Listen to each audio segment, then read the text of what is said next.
Okay, so today we are back with another part of the transformation. As you can see, the massive mound of earth has now gone. So I'll show you where that has just been moved to in a moment. But we've put some new hardcore down, we've made it all nice. As you can see just behind me here, we have now got some of the trees which have all been chopped down and tidied up, and just so we can maximise the space that we have here.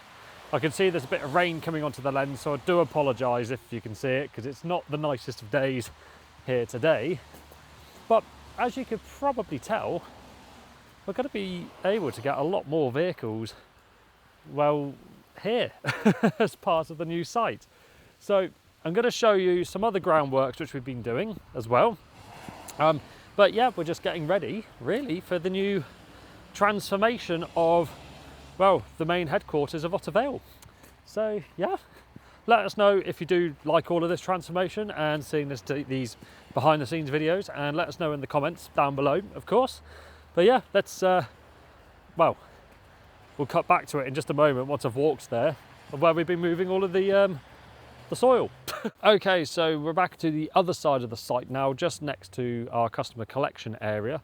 So we're reshaping the bank as it's going around, and we're putting in a nice retaining wall as well. We do have obviously some piping here, so we're going to be increasing the drainage and everything around the site. But what we're also doing is reshaping the customer collection area.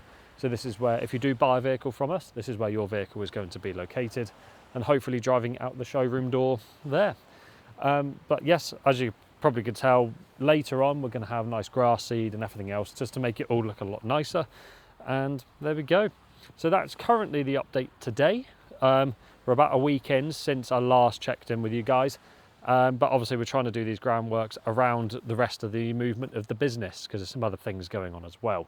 So if you like these little videos, let us know in the comments below, and we'll see you guys in the next update.